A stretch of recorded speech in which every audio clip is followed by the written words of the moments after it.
Ladies and gentlemen, I'm really glad that your school has taken the initiative to ensure that the quality of English language is actually increased or improved.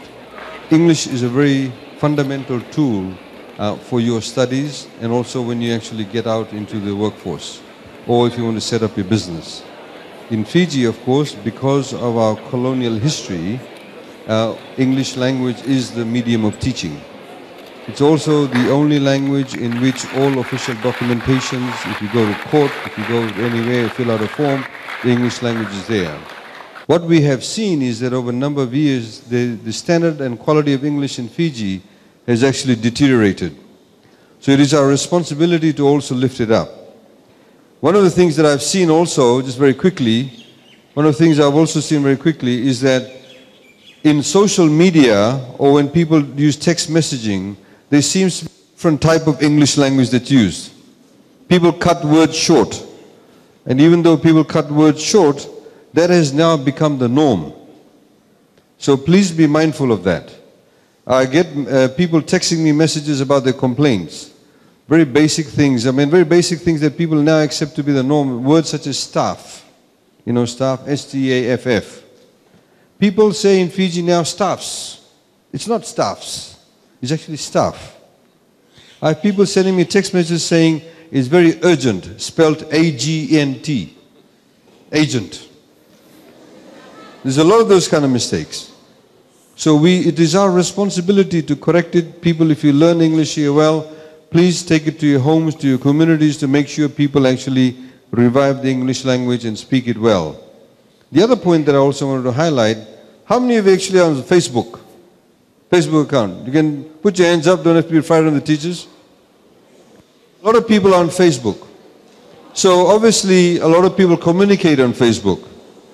But just also be mindful, it goes to the point that I was making earlier on. Because we have what we call instantaneous messaging now, instantaneous information, I'm sure there's somebody over here who's already probably taken a photograph of somebody receiving an award and already put it on Facebook. Saying, you know, my cousin, my son, my child, my daughter has received this award. People start commenting on it. You also have to be mindful about things that come on social media. Social media is good, but it can be a very negative tool. We have seen in Fiji now at the moment, there is so much negativity. There's so much racism. There's so much religious vilification. There is so much character assassination. We have, for example, these two may be sitting quite innocently, a photograph may be taken of them. 5 years later, when he's married and she's married, somebody may take a photograph and say, oh, these two used to have a thing going together. In Australia, for example, that is now illegal to do. They've passed new laws, they've passed new standards, they've got what they call e-protection of children. These are some of the things that we're actually looking at doing so, but you have to be mindful of that. Use it wisely. It's a great tool, great source of information, great source of keeping in touch with your friends. But use it wisely.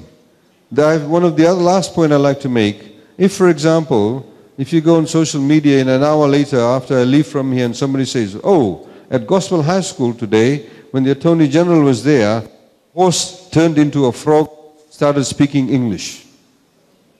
Most people on social media, when they put those kind of ridiculous comments, people actually don't say, hey, hang on, a horse cannot turn into a frog and it cannot speak in the language.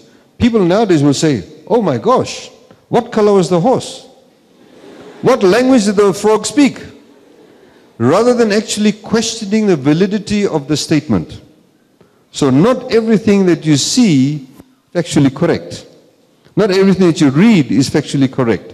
So you need to become a lot more discerning. Don't just be somebody who stupidly follows whatever's on social media. That's the point I'd like to make, but I also wanted to very quickly highlight that this is a great initiative, and I'd like to thank your principal and the staff for ensuring that you're going to actually enforce this policy, and please adhere to it because ultimately it is for your own benefit. Naka, thanks.